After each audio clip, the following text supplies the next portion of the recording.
morning, everyone, and welcome to the CALeVIP webinar today. Today, we'll be focusing on going over some details for the Golden State Priority Project's second launch that will focus on Northern and Southern regions in California. Next slide. My name is Bailey Muller, and I'm the project manager for the 2.0 project for CALeVIP at the Center for Sustainable Energy. I'll be moderating this webinar as well as fielding the Q&A later. Speakers today will be Avin Arefsadeh with CSE, as well as Fidel Leon Green. And then following at the end of the presentation, we will have an allocated time to go over questions with panelists from CEC as well as CSE. So Brian Falbo with the California Energy Commission will be here to answer additional questions as well as our program staff. Next slide. We have a pretty jam-packed agenda today, so feel free to take notes and put questions in the chat as we go through.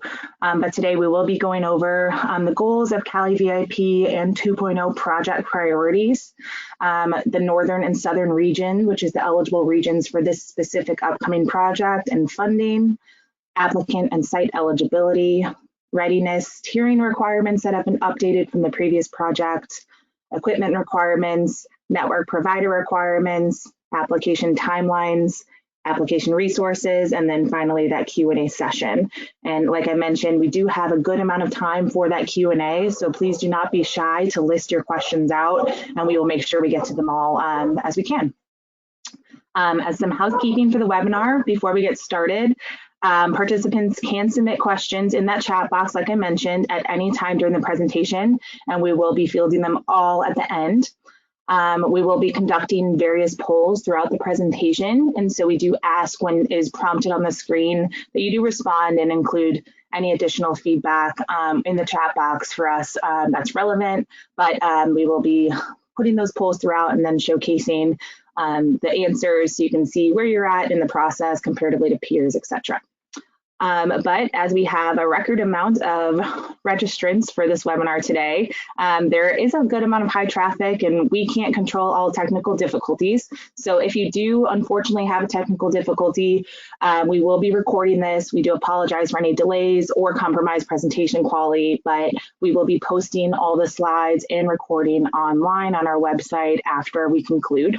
But if you miss any part of the presentation or have any additional questions, we always will answer anything at our inbox at calevip@energycenter.org. Next slide. 2.0 project goals and priorities. Like I mentioned before, this is the second project launch of our 2.0 CALeVIP project. And so consistently that will be deployed on these 2.0 projects. We have some priorities of readiness and rapid deployment of chargers. We do want to prioritize the applicant readiness through tiered ranking. So we have a set list of requirements that we ask applicants to abide by, and the more ready you are comparatively to the tiers that we will present, the higher likelihood you will be to get funded. And so make sure you're paying attention to those tiering that Fidel and Avin will be going over.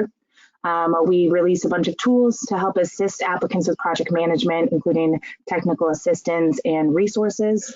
And we want a fast release of funding of other regions and next projects. So we want to have a consistent cadence of different opportunities for new project launches and more charters to get out. So we want a consistent planning, and we'll try to get you guys updates on new funding rounds soon. We have a priority for this project as well for fast and efficient application processing. We have transitioned from previous CALeVIP 1.0 projects that were on a rolling basis to be an application window for submission. So it's not first come, first serve. It will be done based on a full application window for submission. All applications submitted during the window will be processed at the same time at the close of the window.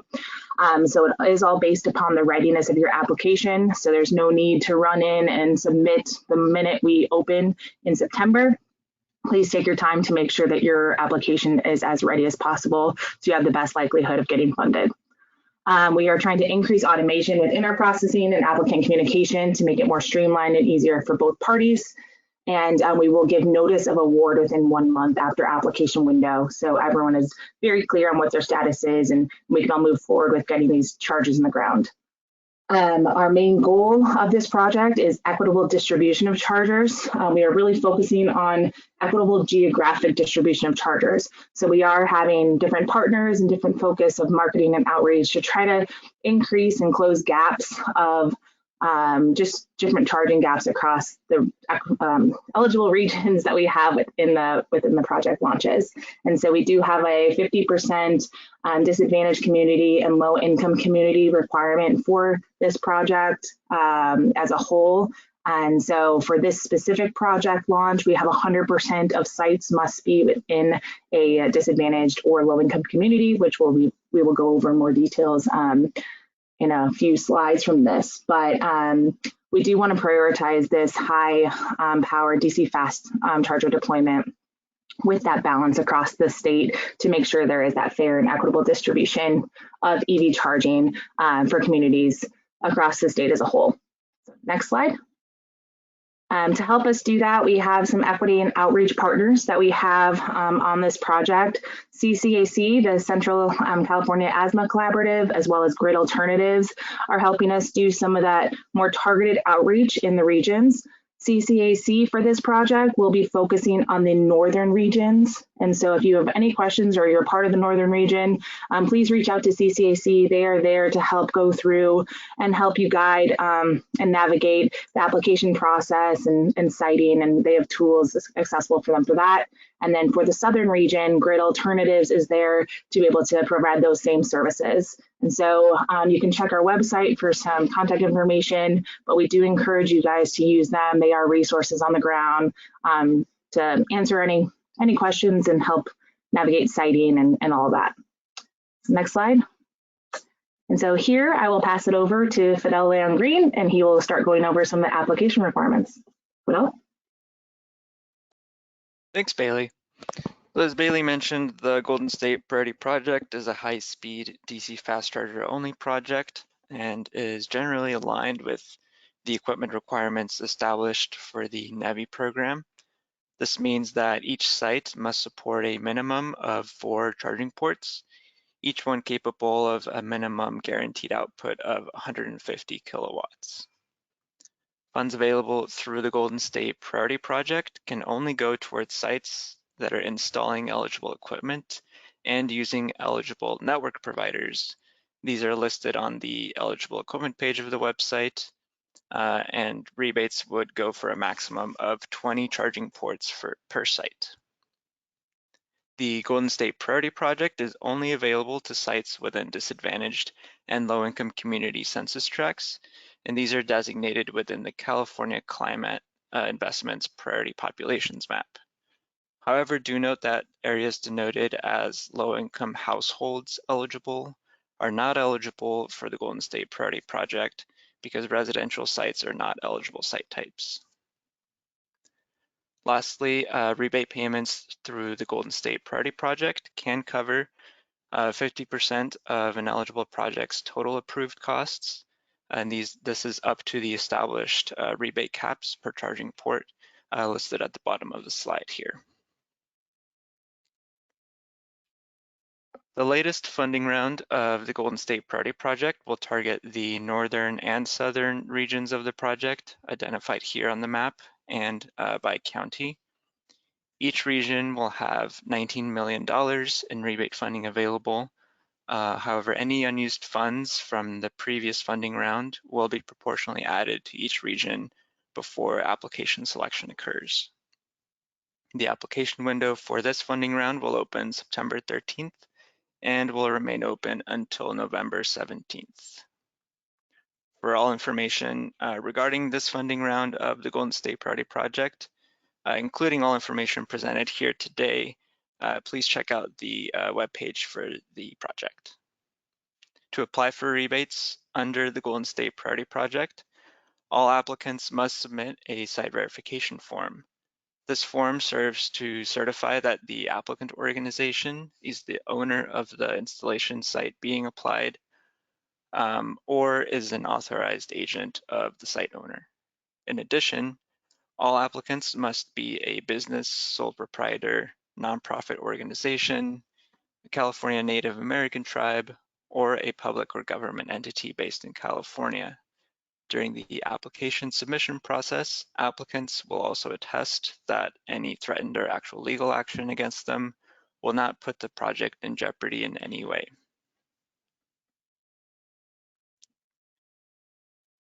To be eligible, a site must display the following characteristics.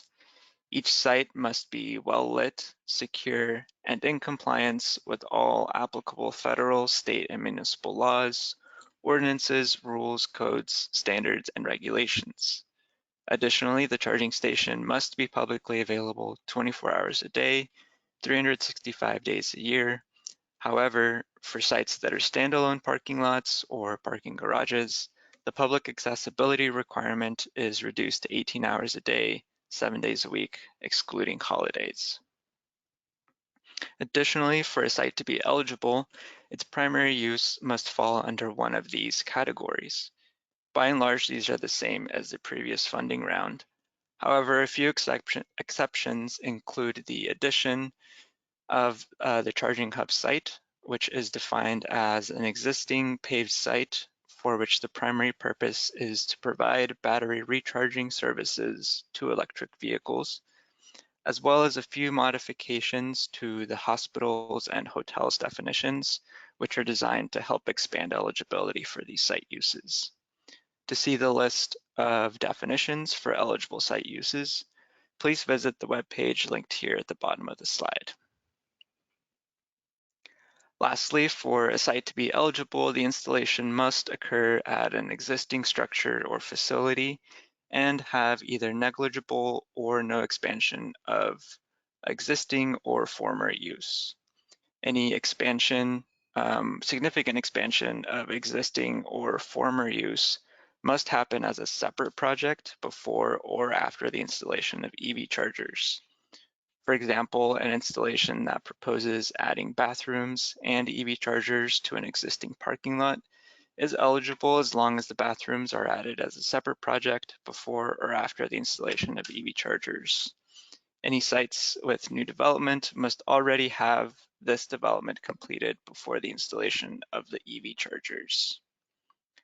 On the topic of installation, all applications funded through the Golden State Priority Project are subject to the active statute, California Public Utilities Code 740.20, which states that 25% of the total electricians on each crew working the site must hold valid EVITP certification when installing EV chargers with a power output of 25 kilowatts and above.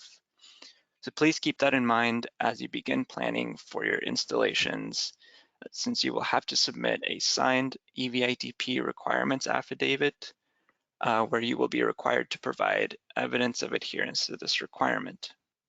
For more information on becoming EVITP certified, please go to www.evitp.org or contact EVITP at info@evitp.org. And with that, we've reached the first poll question of the day.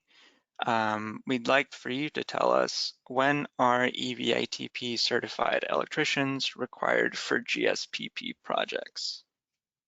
All right, so the answers or results here, 76% of you said always.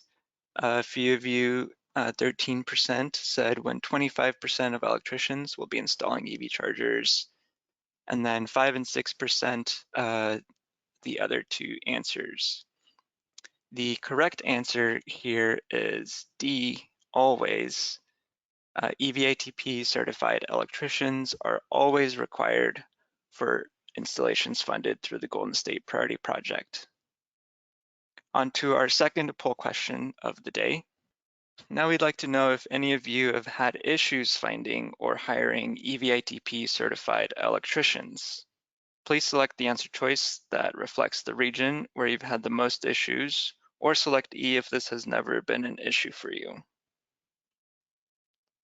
Again, I'll give y'all a minute or so to answer. Let's take a look at the results. The majority of you have not had any issues hiring EVITP certified electricians. Definitely glad to hear that, but it does seem that there is concentration in Northern and Southern region where some issues are present. So thanks everyone for that insight. It really helps us better communicate these issues and advocate for any needed changes. One of the biggest components of the Golden State Priority Project is the prioritization for sites that are ready to build. This prioritization is done through tiers, which are assigned based on specific documentation provided during the application process. However, there have been some important changes to the tiering structure and the way that some of these tiers are defined. So to start, there's now a fourth tier here called the conditional waitlist, for which the minimum requirement is providing evidence that a utility service design application has been accepted by the utility. To qualify for Tier 3, applicants must now provide evidence for two things. One, that the site's service provider has begun the final utility service design, and two, that the permit application has been accepted by the local permitting office. To qualify for Tier 2, an applicant must provide the final utility service design and provide evidence that a permit application has been accepted by the local permitting office. And finally, an applicant must be able to submit both a final utility service design and an issued permit with their application to be assigned to Tier 1. To streamline this process, we've created this general timeline of events that highlights some of the main tasks leading up to the construction and how they correspond to the established tiers. For example, to realistically reach Tier 3, an applicant generally needs to also complete all these tasks preceding Tier 3, including site identification, site assessments, site design, and application and coordination with utility regarding utility service for the site. Several of our resources for this funding round use this framing to better guide you through these requirements. So let's dive deeper into each of the tiers here, starting with the conditional waitlist. To be eligible for the conditional waitlist, applicants must provide evidence that a utility service design application for the site has been accepted by the utility, and this documentation is due at the time of application. An important thing to note here is that the conditional waitlist tier is not eligible for funding outright. Applications in the conditional waitlist only become eligible once they meet the requirements for one of the higher tiers. The purpose of the conditional waitlist is to provide a second chance for applicants that are working on their site but run out of time before the close of the application window. So the way the conditional waitlist will work is that all Tier 1, 2, and 3 applications will be randomized within their tier and then placed into the funding queue, with all Tier 1 applications going first, then Tier 2 applications, and finally all Tier 3 applications. As conditional waitlist applicants notify us of meeting these requirements, they will be added at the end of the queue. Funding is reserved in queue order, which means that all eligible Tier 1, 2, and 3 applications will have funding reserved before any conditional waitlist applications receive funding reservations. After the application window closes, funding will continue to be reserved for up to 190 days as it is available. And finally, please remember that project timelines are based on the date that funding is reserved for the applications. So once this happens, applicants would have 450 days to complete the project. Moving on to Tier 3, this tier builds upon the conditional waitlist by requiring you to progress further in the utility service design process and begin the permitting process.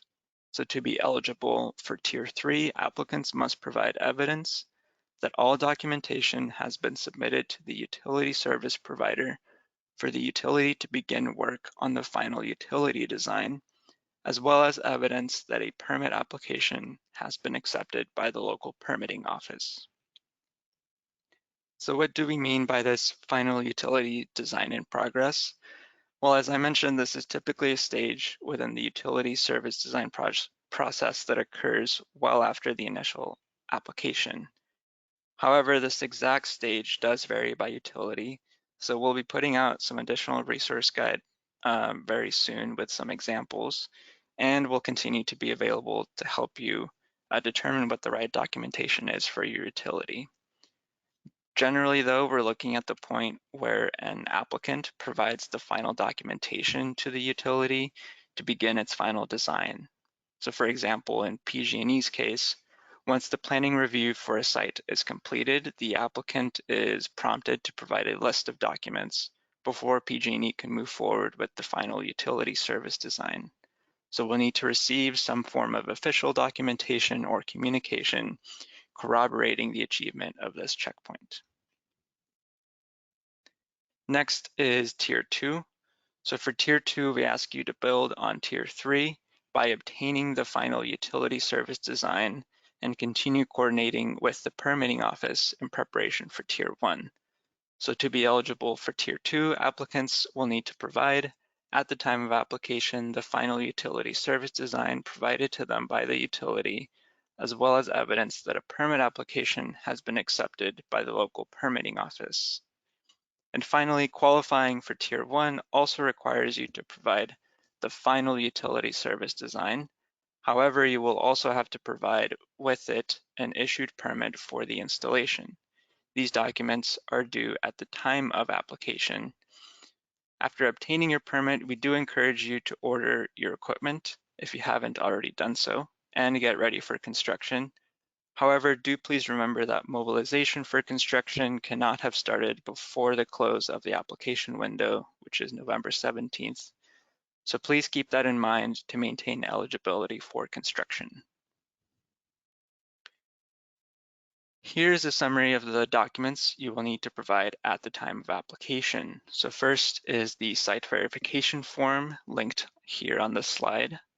Please fill it out in its entirety and make sure that the address matches the installation address and have all relevant parties sign. In addition, if the applicant organization's business entity is not registered with the Secretary of State and is not required to, please provide one of the following documents with your site verification form. The second set of documents to provide here is the permit and utility service application package. This set of documents should include the tiering cover sheet, which is available on, will be available on the website once the application window opens. Second is the documentation you are providing for us to designate your tier, as well as a site plan for your installation. So time for another break and a couple more poll questions. In this first one, we want you to tell us the scenario in which the conditional waitlist applicants will receive funding. Again, I'll give everyone a minute or so to answer and take a quick stretch break if you guys want. All right, so let's take a look at the results. Most of you answered when A and B occur, that was 40%. Roughly even amounts said when all of the above occur, or just when funds remain after funds reserved for Tier 1 and 3 applicants. And a couple of you here said when Tier 3 requirements at minimum are met, and when conditional waitlist applicants order equipment. So the correct answer here is D, when both A and B occur. Conditional waitlist applicants must meet Tier 3 requirements at a minimum, and will be funded after all eligible Tier 1, 2, and 3 applications. On to the next question. So in this one, we'd like to know what tier do you expect your project to fall into? And if you have multiple projects, please select the one that best represents the majority of them.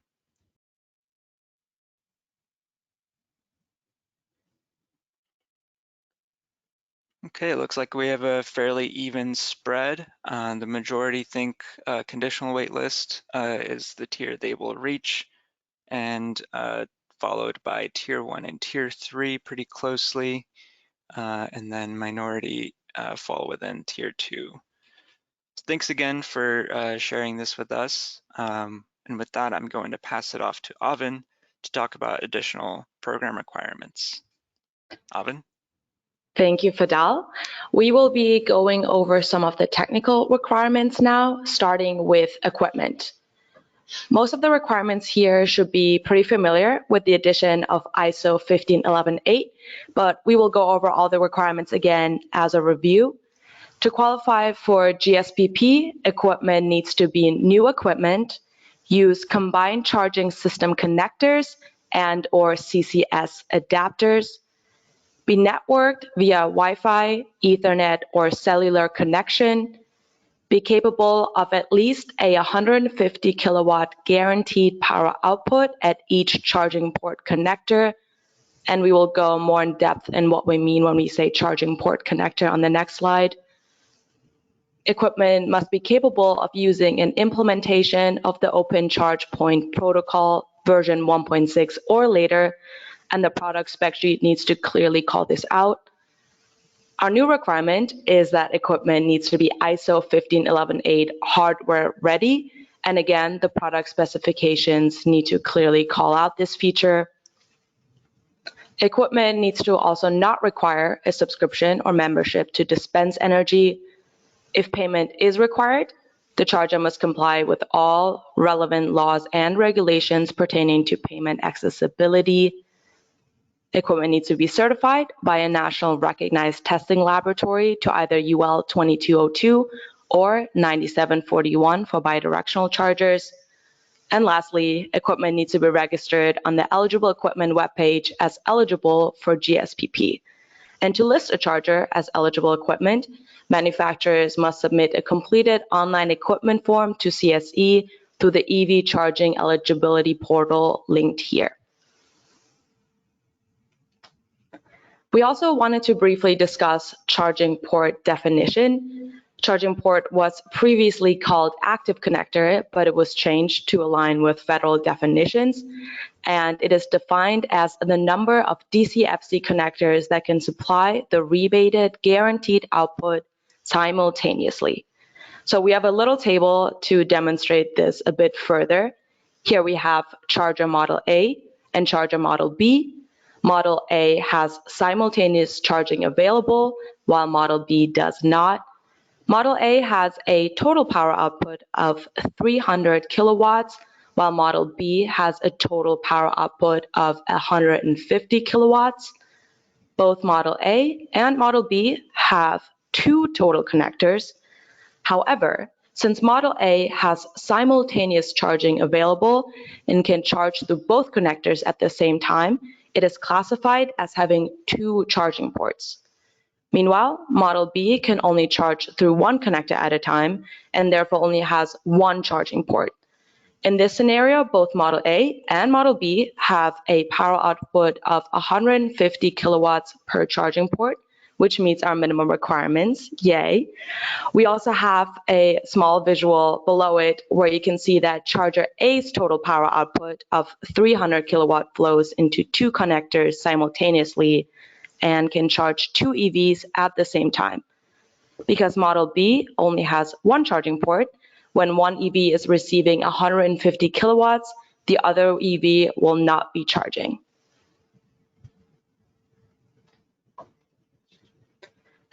There are some upcoming equipment requirements we wanted everyone to be aware of as well. Starting January 1st, 2024, DC fast chargers must also be Energy Star certified and certified by Open Charge Alliance for OCPP 1.6 or later. At a minimum, we require both a subset certificate and a security certificate here, and certification for OCPP 2.0 will be required by 2025. As an installation requirement, equipment needs to be new, stub out, make ready, or replacement. We have added examples for each here. A quick note on replacement. If a DC fast charger is getting replaced, it is only eligible if the power output is below 40 kilowatts, and non-DC fast chargers are unfortunately not eligible for replacement under the Golden State Priority Project. Here is a list of our eligible costs. I will give everyone a moment to just read over them, and if you have any questions, you can drop them into the chat. These are also available to view on our website.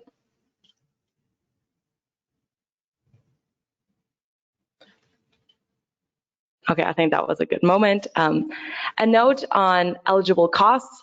Additional charging ports and connectors can be installed and count towards the total project cost.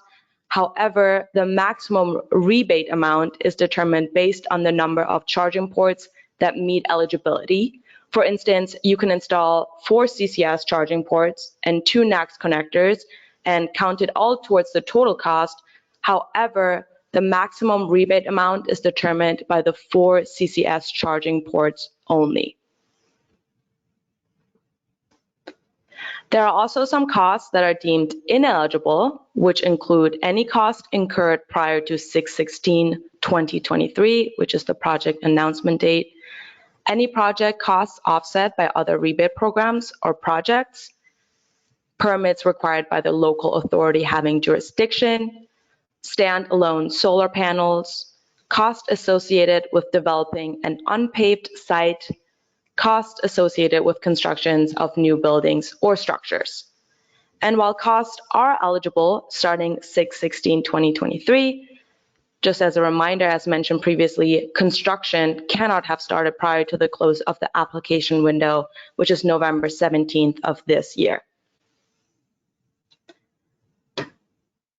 For our network requirements, eligible network needs to provide networking services for EV charging stations, be capable of processing payments through a toll-free number option and initiating a charging session remotely, have a signed data sharing agreement in place with CSE, implement a mechanism to transfer the required data to CSE with a format and frequency that is acceptable to CSE and CEC, be capable of obtaining and providing the charging session data identified in each network provider's data sharing agreement using 15-minute intervals. And to begin the whole process of becoming an eligible network provider, please fill out this intake form linked here and send it to evcharging@energycenter.org. If you are planning on combining GSPP funds with other funds, good news, you may do so to cover the remaining 50% of the total project cost not rebated by GSPP. This does exclude NEVI and other CEC managed solicitations, and the total funding amount cannot exceed 100% of the project cost. And the only time there's an exclusion from this is the low carbon fuel standard. Next, we have a poll question once again, and here we just want to know what site you're planning to install at. So please select the option that would best fit the site that you're planning for. Okay, looks like majority of people are planning to do public parking, charging hubs, or gas stations, and the rest is almost an even split between shopping, restaurants, hotel, casino, airports, or hospital, community centers, a place of worship.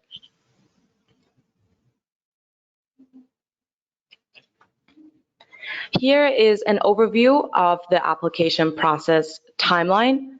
On September 13th, the application window opens, meaning you can start submitting applications if they are ready. However, you do have until November 17th, which is when the application window closes. And again, as a note, applications will not be accepted after the window close. By December 7th, applicants will be notified which tier they qualify for based on the documents submitted. By February 15th, applicants will be notified if they received funds. We also have plenty of resources available on our document library linked on this page. There you can find resource guides and other helpful documents. If you have any questions or want to review anything, we recommend you look through our resource guides first for any help. If after reading through the resource guides, you feel like you still need some one-on-one help, we do offer application assistance, which will begin tomorrow. You can use the link below or scan the QR code to submit an application assistance request. We will be providing support on any remaining eligibility questions, understanding equipment requirements, reviewing tier documentation, and/or pre-reviewing your application. And with that, I'm going to hand it back to Bailey for our Q&A. Yeah, thank you, Aven. And so we have been tracking all the questions that have been coming in, but as we are answering, we do encourage you to continue to put some questions within the chat function, and we will try to get to every single one. We have a good amount of time. We have over an hour for questions, so this is your time to get any lingering questions answered by our staff.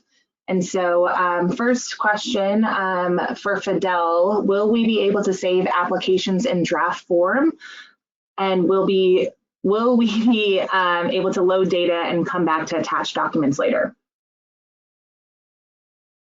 Yes, so the application portal does support saving your applications in draft form. You can stop at any point in the process, so you could fill everything up until the documents stage and then save it and then come fill those out later. So that's definitely a functionality that is available. Perfect. And question for Brian, can CALeVIP 2.0 rebates be stacked with other local rebates? Good morning. Yes, so CALeVIP 2.0 for this project does allow stacking with other rebates, incentives, or funding opportunities, with the exception of that funding cannot be from the Energy Commission, as we don't allow match for our own programs. So again, yes, but your other rebate funds also are going to be up to 100% of your total project costs, and your stacking funds must be identified through and verified through CSE to make sure that the combined funding is still covering 100% of the project costs and not over. Thank you. So we're continuing kind of on just general questions. For counties that were not listed, such as Santa Cruz and Amador counties, will there be additional opportunities available for these counties to apply for funds that are not within this one? And so that's a question for Fidel. Thanks, Bailey. Yeah, so both of those counties were in the previous funding round for Central and Eastern County. And this funding round focuses on the Northern and Southern regions. So those are not eligible for this round. However, the intention is to continue providing funding throughout the state. And we'll provide more information once more information is available. But currently those are all the plans that we can share with you. Okay, and then building on that, Fidel, can you confirm which color on the eligibility map is eligible? Yes, so I think the question is asking about the priority populations map. So in the priority populations map, there's a few different colors. I believe yellow goes for disadvantaged communities, blue is for low-income communities, and then green is for census tracts that are both disadvantaged communities and low-income communities. So those three colors, those solid colors, are the eligible sites. There is a hashed portion that identifies a buffer zone and kind of a grayish color that identifies those low-income community households, low-income households eligible. So that gray and hash color are not eligible unless they are yellow, blue, or green. And if anyone else has any questions in regards to the eligibility and the DAC LIC maps, we do have all of that linked on our website. And so you can zoom in, do all that. It's interactive maps. So we do encourage you to go there to figure out if your property is eligible or not. Yeah, and I will add that we do have a specific resource guide available on both applicant and site eligibility, and that does include a little snippet of which colors are eligible on the priority populations map. So I would encourage everyone to look at that one. It's located within our document library on the website.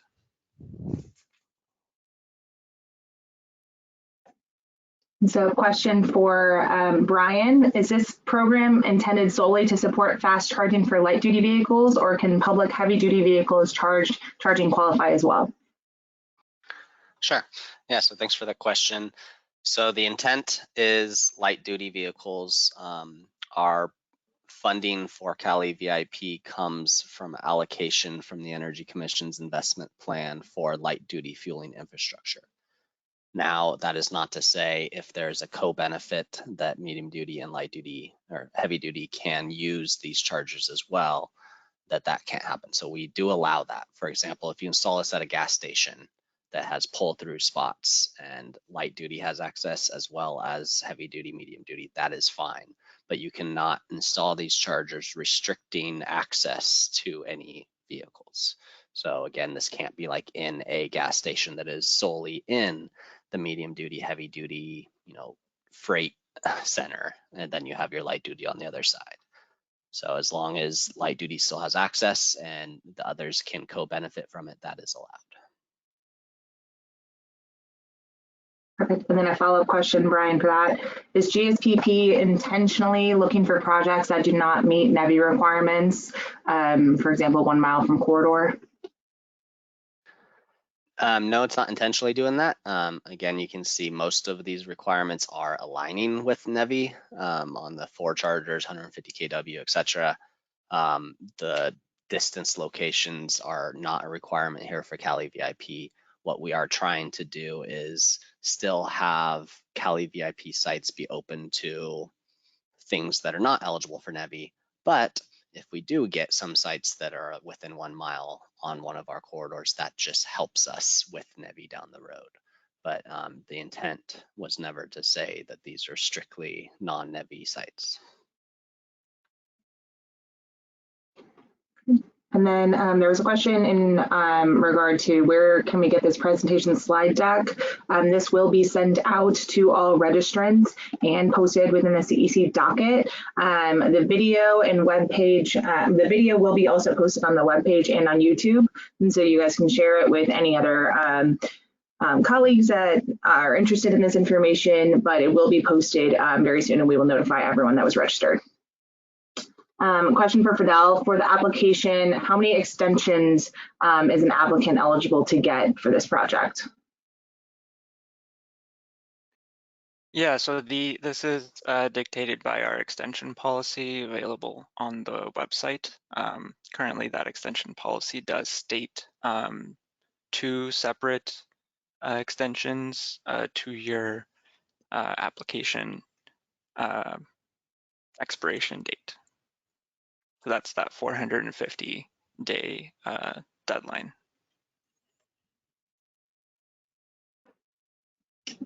Question for Brian. Are sites on tribal land outside of a DAC or LIC still eligible?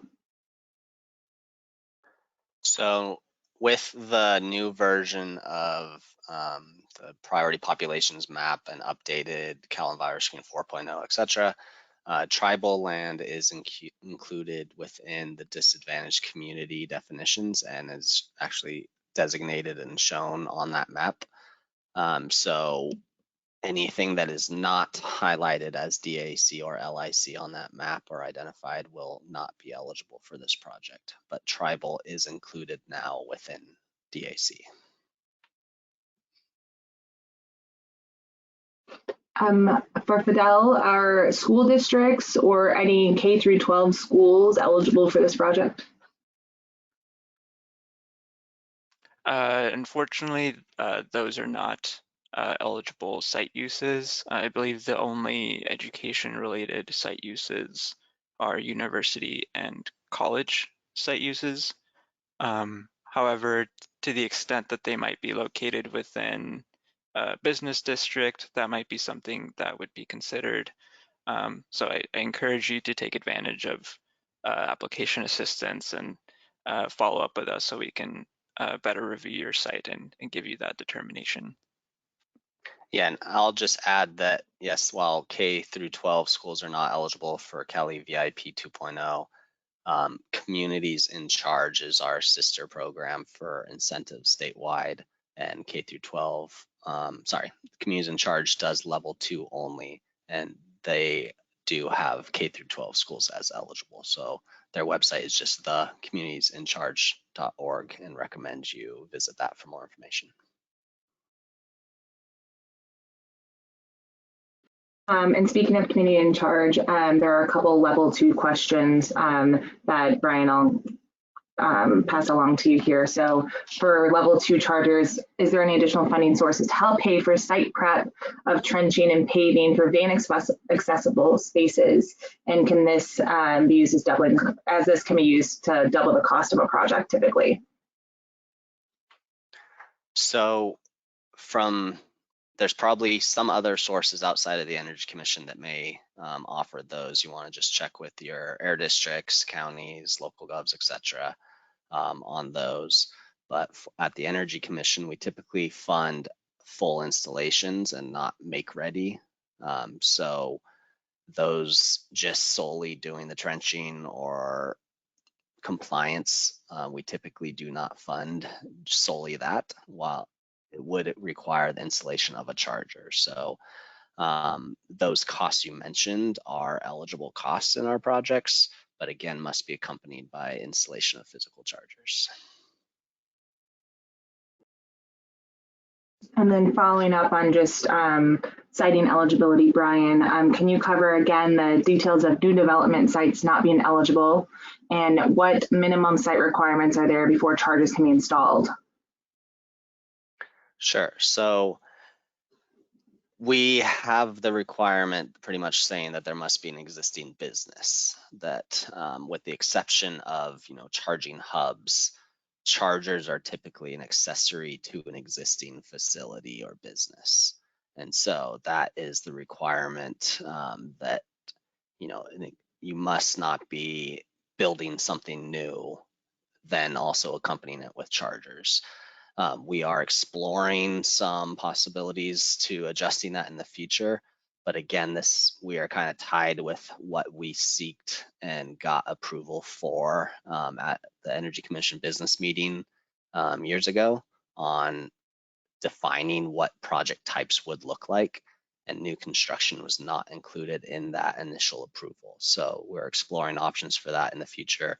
But essentially, the requirement is that you must have an existing facility or parking lot already paved, while you can make adjustments to those facilities or lots. You cannot be starting one from scratch.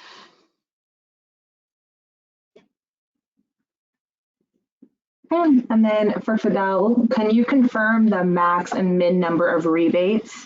So for example, the implementation manual says there are limits to ports per site, but they have other information on total ports available per organization. Can you give insight on sites versus organization minimums of ports or maximums? Yeah, so that's correct. There's no maximum on rebates per organization. The limits are for a number of ports per site. So the maximum there is 20 ports per site. And you do have to install a minimum of 4 ports per site for that site to be eligible.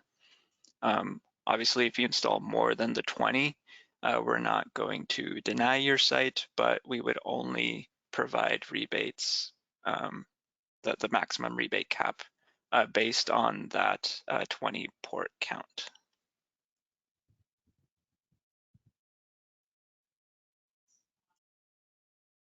Okay.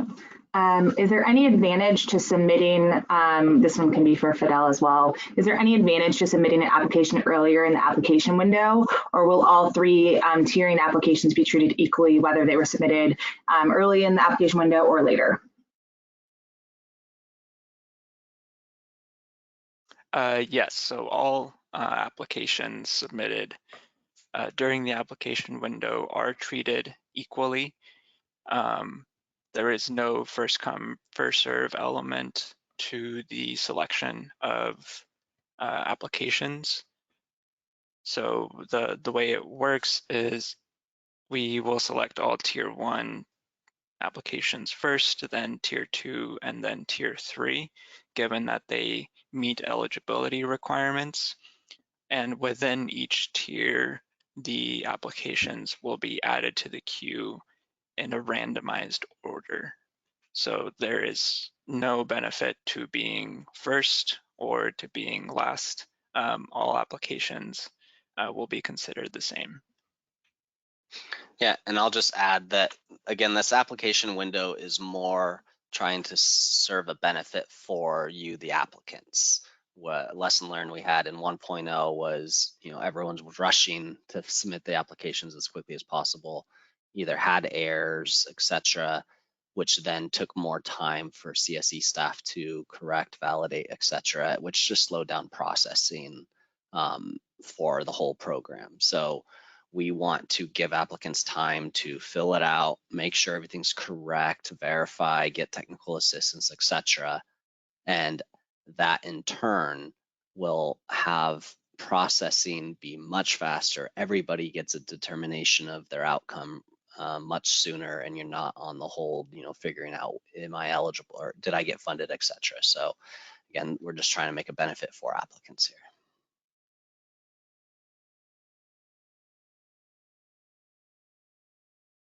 And question for Brian, what will the 6-year reporting process look like and what will be required for that?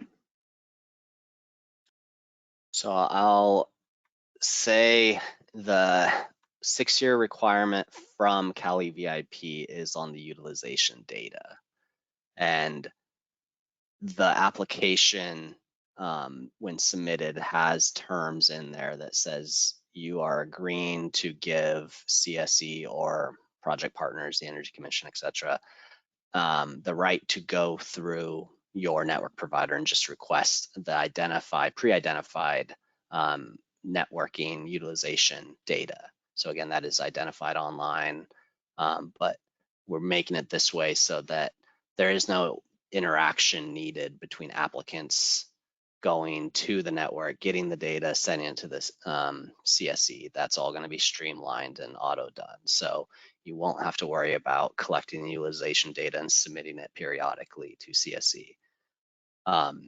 The additional reporting will be identified early next year, and that's going to be around AB 2061, which is record keeping and uptime and etc., which you should assume every charger installed through or funded through this project will have to comply with, because that new law begins for any chargers installed and operational after January 1st, 2024. So again, the full requirements are being developed. It's regs that have to be written and approved by the state.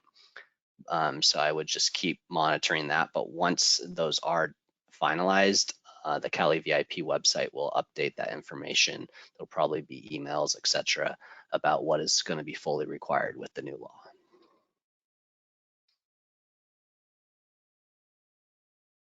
Okay.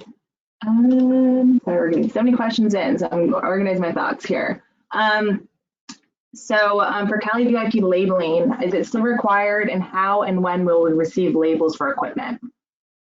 Or Fidel? Yes, so that labeling is still required. That will be sent to the applicant organization.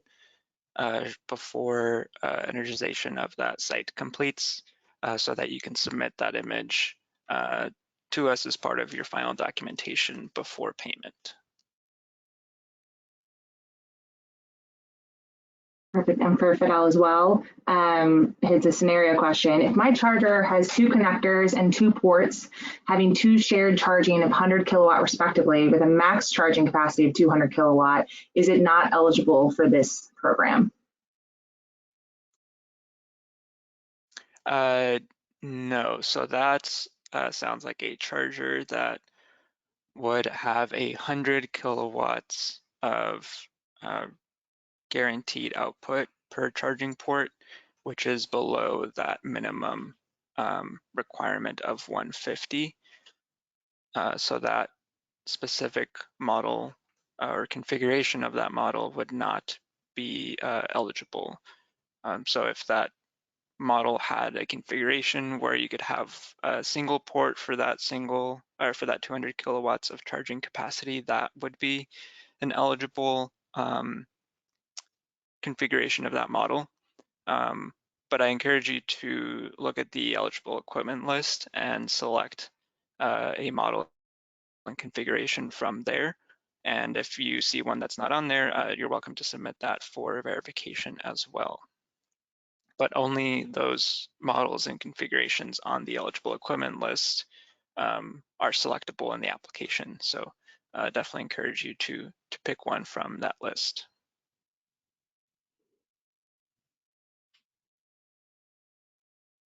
Okay, and then Fidel, is there a max kilowatt per unit that is eligible? No, there's no maximum capacity.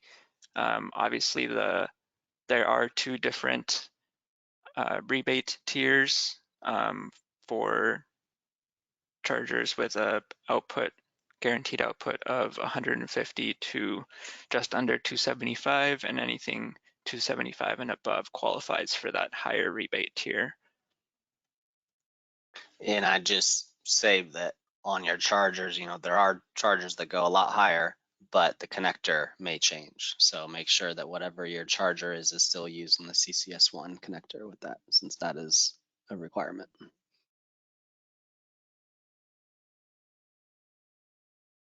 And then question for Brian here. With almost 90% of all EVs headed for the road in the next couple of years announcing support for Tesla's NACS standard, have you factored this into the charging infrastructure requirements? So that being relatively new information and us, again, working on this project for a long time, those NACS are not eligible for rebates, but still are eligible for installations. Again, back to the example of the 2 different types of chargers that have 2 connectors. If you have a charger that only has 1 charging port, but 2 connectors, you could have a CCS connector be on one and a NACS on the other, because that is then an eligible CCS port that would get a rebate, while the NACS is just an extra connector with not its own port. So that would be eligible, but we will not provide rebates for NACS charging ports. The further analysis or eligibility on NACS is being discussed internally at the commission, but at this time, we don't have any additional information to share.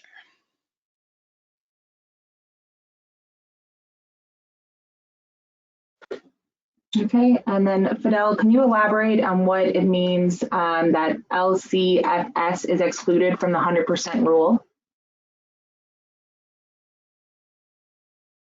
Yes, so the rule is specifically for incentives to cover the installation of the charging station, and since LCFS credits are gained from the utilization or capacity installed, and these credits are sold on that LCFS market, this is an incentive that is kind of outside of that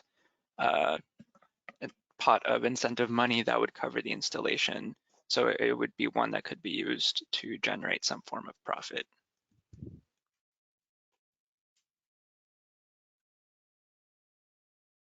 Okay, perfect. And then as a follow-up, there was a follow-up question on the minimum and maximum requirements for ports. And so to reiterate, there are no limitations within a company or organization in how many ports they can apply for. It's just based on sites, correct? For Cal. Oh, yes, that's correct. Okay, and then some questions on equipment. Is there a timeline for manufacturers to submit their application at all? No, so we will be accepting and reviewing charger submissions on an ongoing basis. So if you submit now, we will review. At some point, there will be a bit of a dead period before the launch of the window. But once that window reopens, we will continue reviewing those chargers. So please just submit as soon as you know that you're interested in having it be eligible, and we will review it. Even after the application window, sometimes applicants want to switch chargers, which is allowed. So if that happens and you're on the list after the application window closes, that would be an opportunity for an applicant to select your charger.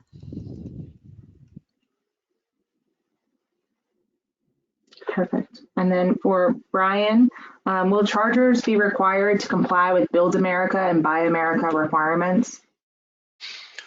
For this project, not at this time. No, that's not not a requirement, and it's just a federal NEVI funding requirement, but not for CALeVIP at this time.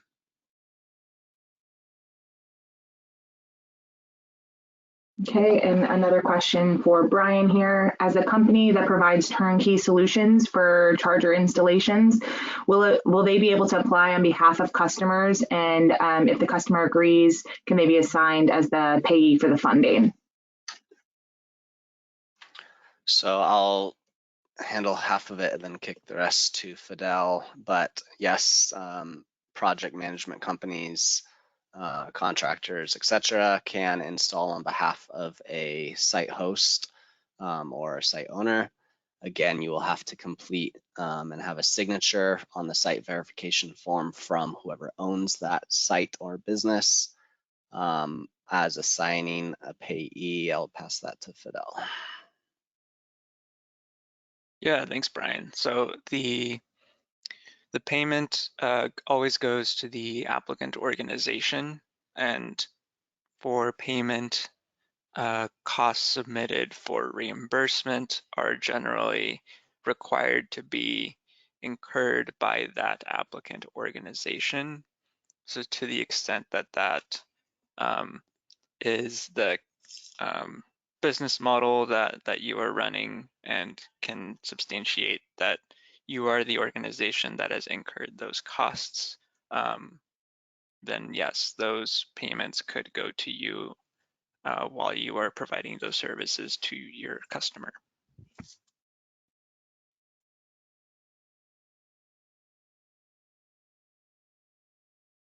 Okay. And then, Fidel, will we be discussing any other additional grants or rebates other than the Golden State Priority Project? And then if so, as a follow-up, where, and I guess this would be for Brian as well, when is the next window for level 2 charging stations for Northern California if this is just for DC fast chargers? Yeah, I'll just say, yeah, we're here today to prep everyone for this Golden State Priority Project North-South launch. The Energy Commission does have other funding opportunities, and feel free to reach out to myself and I can connect you with the appropriate staff to those other resources.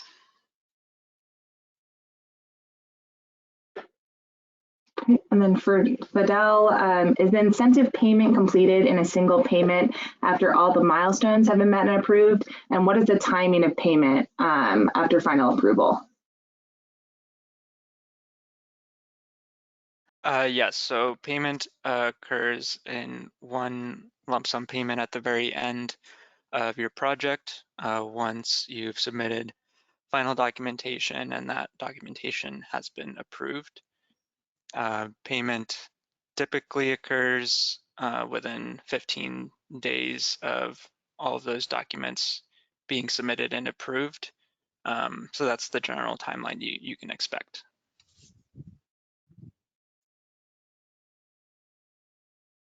Okay, and then also for Fidel, does an applicant who submitted an opening date on opening date at the beginning of the application window have a better chance of getting funded versus applicants who submitted towards the end of the application window? No, so as I mentioned earlier, there's no preferential treatment to an application that's submitted earlier or later. It's a randomized selection process given that an application meets the eligibility requirements. However, all Tier 1 applications are put at the front of that queue, followed by all Tier 2 and then all Tier 3 applications. And as conditional waitlist applications become available or eligible, sorry, those are then pulled forward into the end of the queue.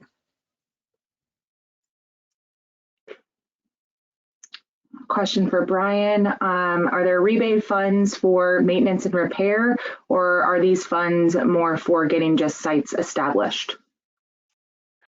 So again, I'd look at the eligible costs information in the implementation manual. We do allow extended warranties to be eligible. I also believe we do allow service level agreements to be eligible costs. Those are not going to increase your rebate level.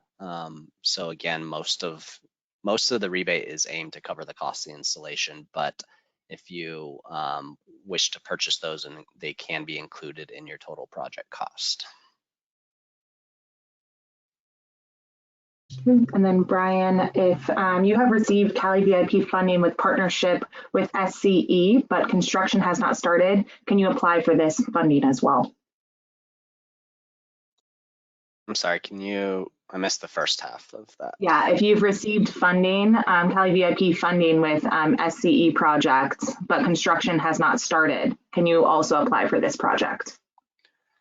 So if you've received CALeVIP funding for a project, you cannot stack additional CALeVIP funding or any other Energy Commission funding with that. So there is no stacking with the same funding sources, even though they're from different projects. And then for Brian as well, since the no new construction requirement is based on avoiding projects that would require CEQA processes, will projects that do not involve site upgrades but are exempt from CEQA be allowed to apply? I'd say follow up with CSE or myself offline for specific project eligibility, as we'd want to hear more information about it and don't want to take up all the time here to do that. Okay, and then two questions for Fidel on site eligibility. One, where can we find the definition for charging hub? And two, would a bank parking lot qualify under a business district criteria, and what is considered a major road?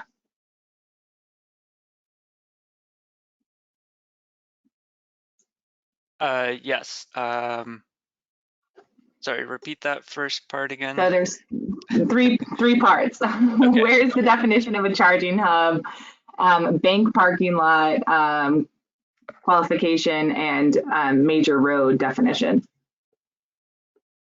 Yes. Okay. So definition for charging hub that is included in the slides can also be found on the project webpage and is also within the implementation manual that is also found on the application webpage.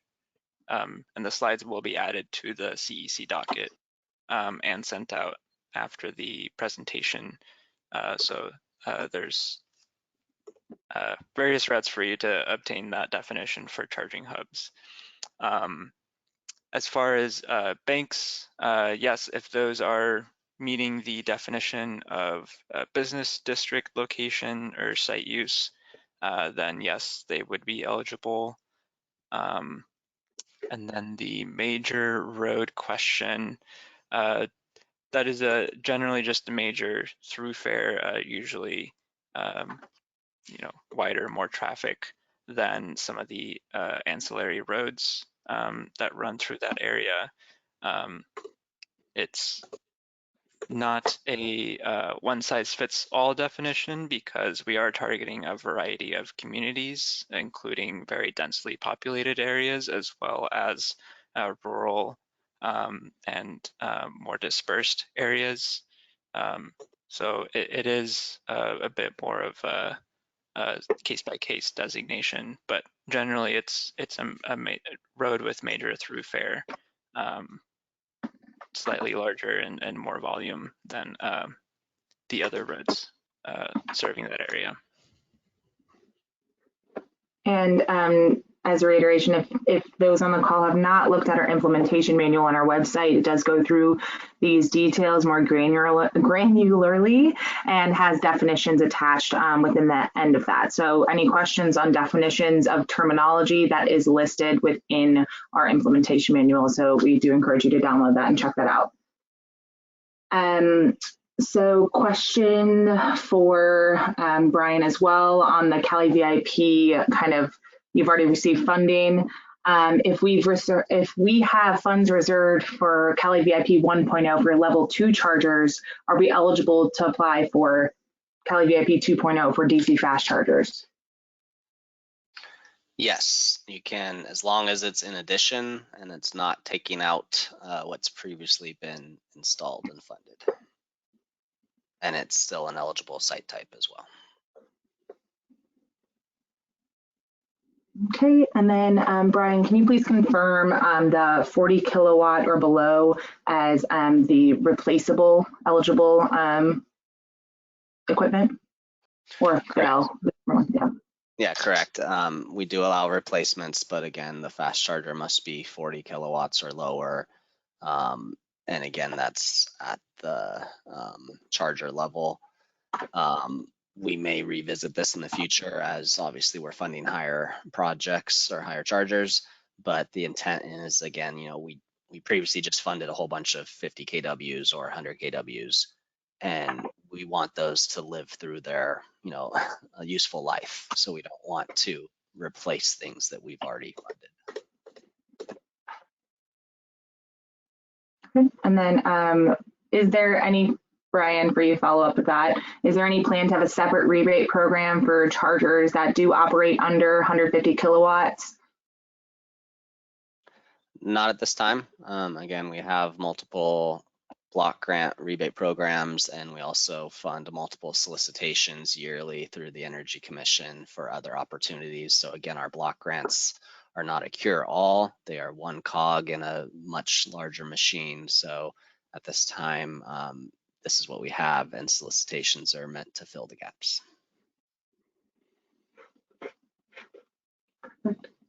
And then for Fidel, how do you become a qualified EV service provider? Yeah, so I guess there's two different ways. One is if you're submitting equipment through, you should submit that through the charger eligibility portal for verification if you want your equipment to be eligible. Secondly, if you're wanting to become an eligible network, you should submit the network intake form that is found on the website, both on the network provider webpage and on the document library. After submission of that form, we'll get you a copy of a data sharing agreement and work with you to go through all the technical details on obtaining that data. And question for Brian or Fidel, one of you guys can raise your hand on this one. Advanced battery energy solutions were listed on eligible costs. So BESS have multiple revenue streams, including demand reduction, load energy shifting, and demand response programs. If the main purpose of the BESS is to support EV charging infrastructure, can a site host leverage and participate in this various program? Yeah, so again, battery storage is eligible cost. Again, we know it's expensive and it's not going to raise your incentive funding or anything like that. It is not required because, again, you will know best, site by site, which ones will need it. But yes, there is no restrictions about other programs participating in any other programs with the BES. So feel free to leverage that. It will, if you do get funding for that battery system, again, that would need to be included, as if you're going to include the battery storage in your total project cost to CALeVIP, we need to know if you got other funding for it or not.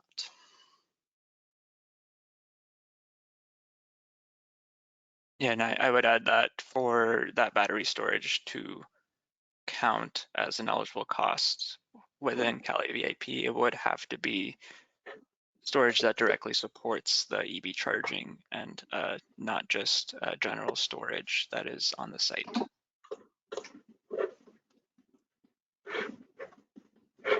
And then we're having a few questions, Fidel, on getting some more clarification on simultaneous charging. And so can you give a little bit more explanation and examples of if a station and equipment is, let's say, a 200 kilowatt equipment with two connectors that charge simultaneously, would it be eligible or would it not?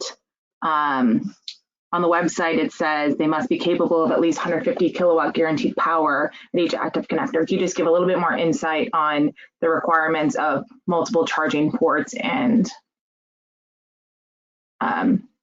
required power level? Yeah, so the definition for charging port is intended to just identify that point of access for charging. So if a place can obtain a charging power from two different locations at the same charger, that has two charging ports. However, a charging port is only eligible if it can guarantee to always at least provide 150 kilowatts. So I think, for example, there is one that comes to mind is the FreeWire 200, where a car plugs in and initially requests that 150, which leaves 50, ideally 50 kilowatts of capacity available for another car to charge. When that next car plugs in, only that 50 kilowatts is available for as long as that first vehicle is requesting the 150. So that charger in that configuration is eligible for one charging port because one of the access points for charging, or the charging port, is able to provide 150 kilowatts at all times when it's being requested for. And if you have more questions and want to talk about specific charger that you're interested in, definitely feel free to reach out and we can work with you to walk through those details for the specific charger.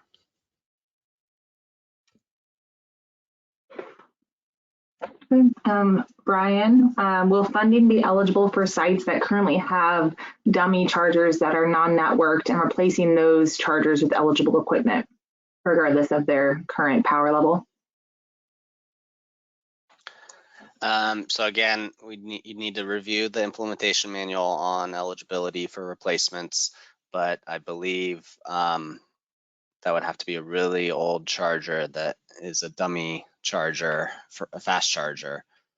So again, thinking of like a non-networked level 2 is not eligible. It needs to be a fast charger. it needs to be a DC charger, and it has to be under 40 kW. So again, on replacements, it is a requirement that the applicant document the charger and prove the charger they are replacing. So for the most part, again, has to be DC, has to be 40 kW or under. But if you have additional questions, please reach out to CSE. And Brian, another one for you here. Can we install level 2 chargers at the same time where GSPP awards DC fast with level 2 CEC funding? So basically, yeah. Yeah, so I get the question. So you cannot, again, do 2 active CEC funded projects simultaneously. You can install level 2 charging at a CALeVIP site. It will not get you any additional rebates or incentives, but it is eligible towards your total project cost. But if those level 2s are funded through any other CEC program or project, it is not eligible. You again can do it in 2 stages where you complete one and then the other. That is fine. For an example, you can do CALeVIP first and do stub outs for your level 2, which is an eligible project cost again. Complete the CALeVIP project, get your rebate, and then go to your other program and install the chargers with that funding. The reasoning here again is, one, we never want to match our own project funds with our own funds, because match again is supposed to come from elsewhere. But we do want, and sorry, the other part is it's really hard to separate and document your costs and your invoices, etc., between the 2 programs, which is always necessary for audits. So we just want to keep it separated and in different silos for that.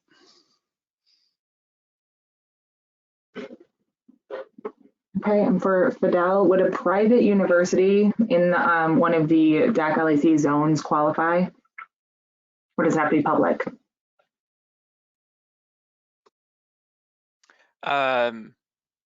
Yeah, I don't believe there's a requirement for the university site to be public. It just needs to be an accredited nonprofit 2 or 4 year college or university.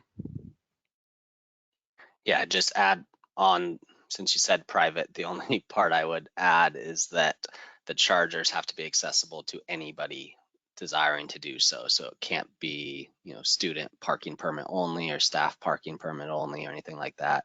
The full public needs to have access to the charger. And I do just want to remind everyone, GSPP is for those DC fast chargers only. So for the questions that are coming in that are in regards to specific eligibility of level 2, those are not eligible for this project. So like we mentioned before, there are some other level 2 opportunities such as communities in charge. So if you do have questions on level 2 eligibility or new projects, please go and see the communities in charge webpage, and you can reach out to them to answer those questions on potential projects.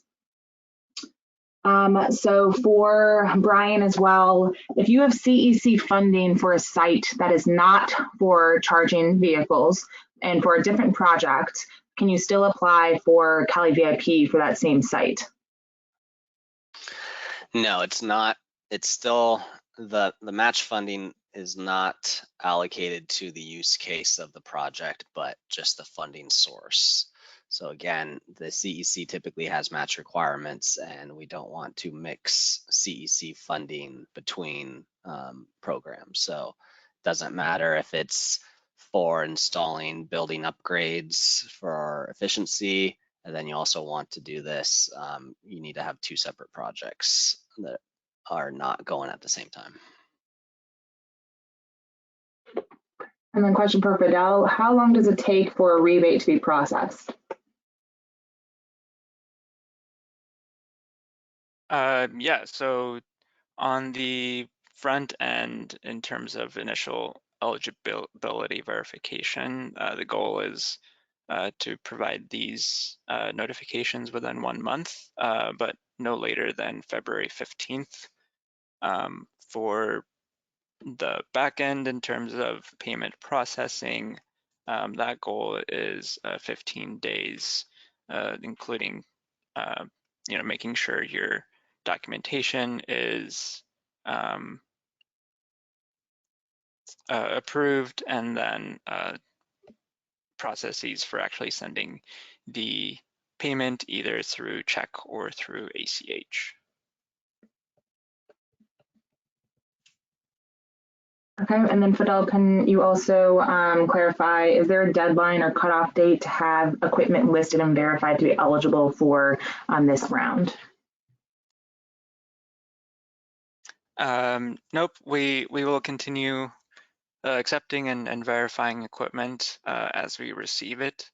I think the closer we get to the end of the application window, the less likely it would be that we had enough time to verify the equipment, add it to the platform for you to apply with.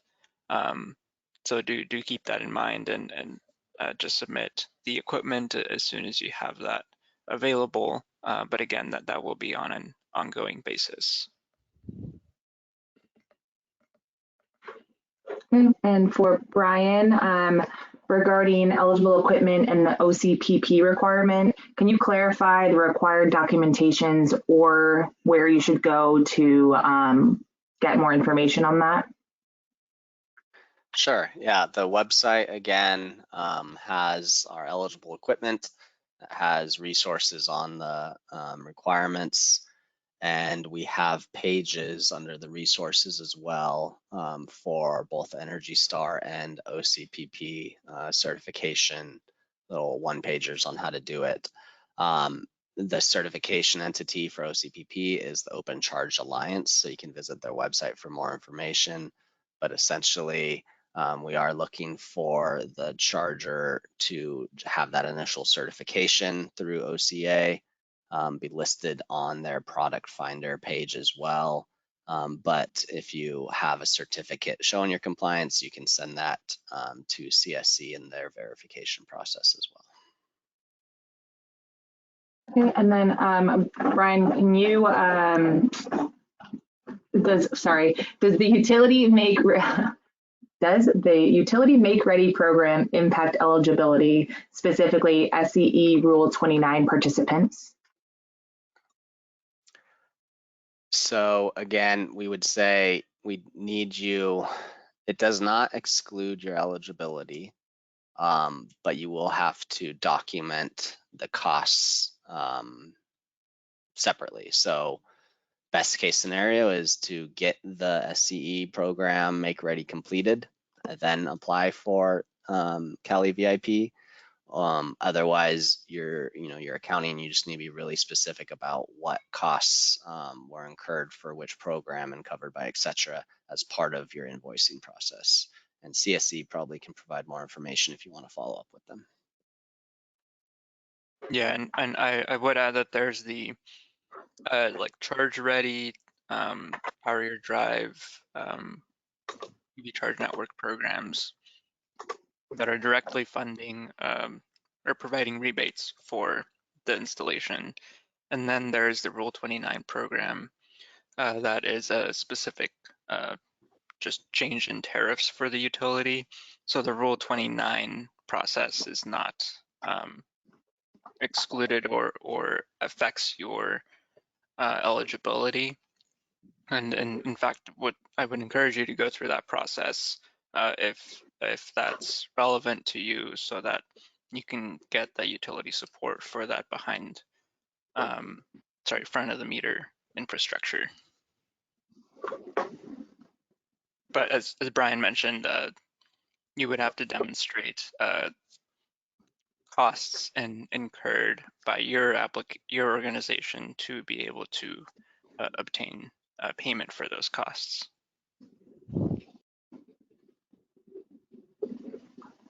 Question for Fidel.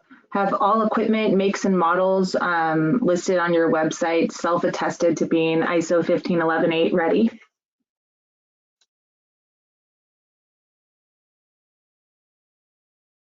Yes, sorry, I lost my mute button here. Yes, so we've already updated that list to reflect the ISO 15118 requirement. So any charger model or configuration listed on there has already been reviewed for that ISO 15118 self-attestation.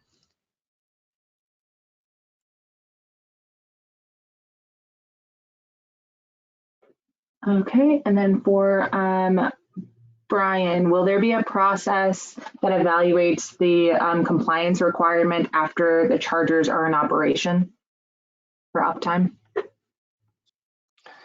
Yes, so the implementation manual and application T's and C's spell it out that, again, it is law for the 97% uptime.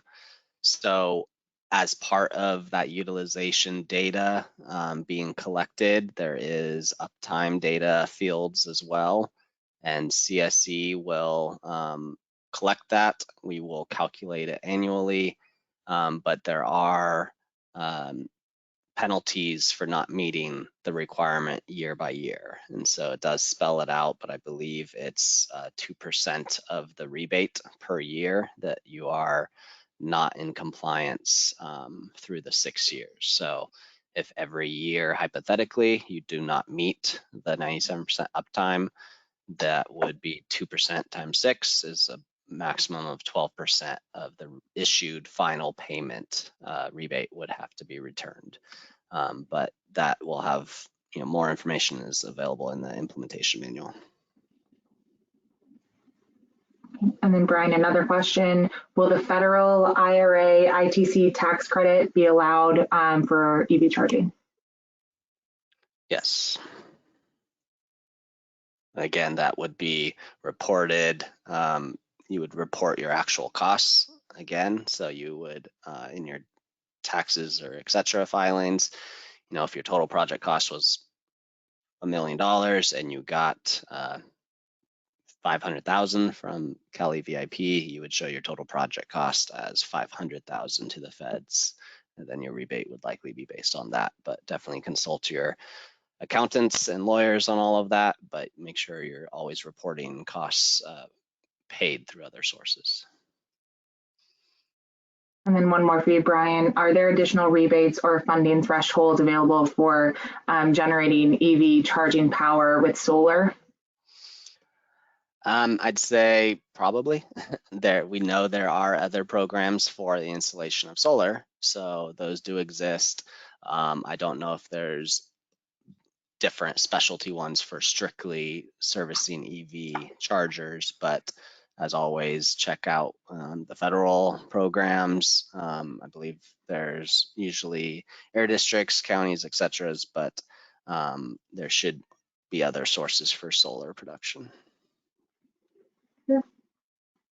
And then Fidel, can you speak again once more about the CCS versus NACS connectors and eligibility in this project? So if there's four 275 kilowatt CCS and two 275 kilowatt NACS, they can claim four for the CCS. That would be the only eligible ones, and they're just confirming that, correct? Yes, so the rebate goes directly to offset cost of installing that CCS. However, the NACS can be included in those total costs as kind of an ancillary part of that charging installation. So the rebate amount reserved is calculated based on the CCS ports, and then NACS can be submitted as an eligible cost. Okay, and then for Fidel, do you have a template for submitting a proposal and site design documents?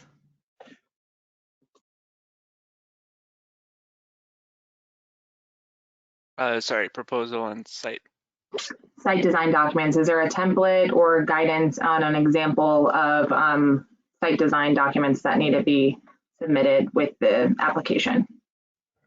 Yes. So these sample documents are part of the application process.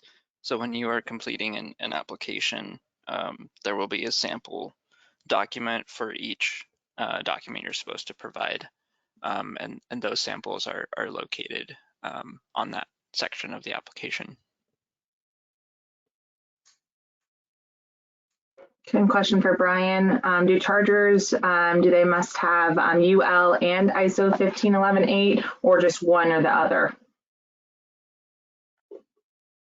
So the requirement says it must be certified by a nationally recognized testing laboratory. I think there is a specific code required that Fidel could speak on, but we don't state which facility you have to go to, but Fidel might have more on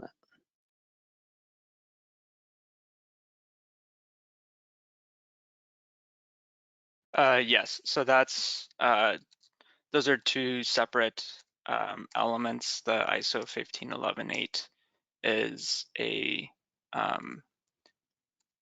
is verified through self-attestation on that equipment specification sheet and not through a specific testing laboratory. And then the certification that Brian is referring to is required to go through that testing laboratory and must be either to UL, the specification UL 2202 or UL 9741, but the testing and certification does not have to be directly through UL, just has to be to that specification. Okay, and then I'm not sure if this would be Brian or Fidel, but do chargers need to be TAA or BAA? Not quite sure those acronyms myself.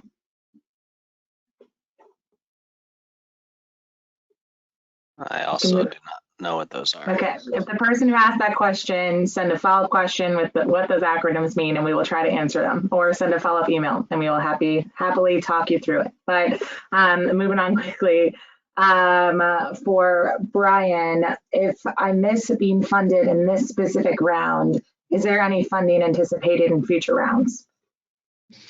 Hopefully. We hope to make some announcements in the coming months of future projects, but we have to go through our internal process each year as funding gets allocated to our clean transportation program. Then we must do investment plan updates and then allocate that to units and projects. So we're close to completing that and hope to have some additional funding that we can announce soon. But again, there's a whole long process.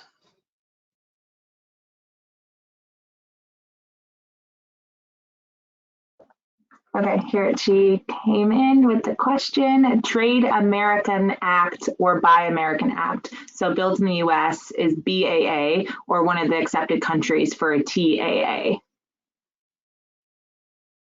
Yeah, there are no requirements on where the chargers are built. Perfect. All right, that seemed to, no other major questions are coming through. Apologies if we missed any specific questions. Like we mentioned before, we do have technical assistance that is starting right after this webinar. So please go to our website and sign up for that to be able to speak through specific instances, specific site questions with our in-house technical experts. Please utilize our CBOs with GRID and CCAC if you have any other questions and just regarding site applicability and trying to find eligible sites or partners.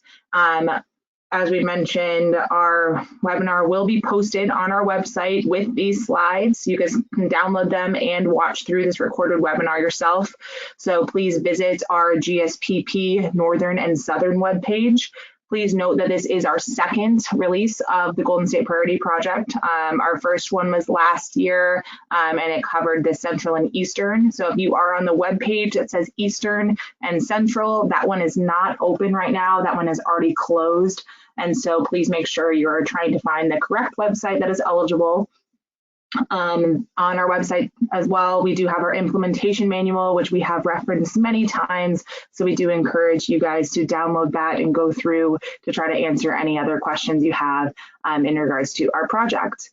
But we do have our email listed here, as well as the docket hyperlinked, which will have all the webinars, presentations, and you can submit formal comments to the CEC as well. And so next slide. With that, we'd like to thank you all for your participation and great questions. We love answering and figuring out where else we can try to answer more questions through our implementation manual and educational resources. But as a reminder, our application window opens on September 13th and closes on November 17th. And so we hope to see many applications coming through and successful projects that are coming through this project. So with that, we thank you all and we hope you have a great rest of your day.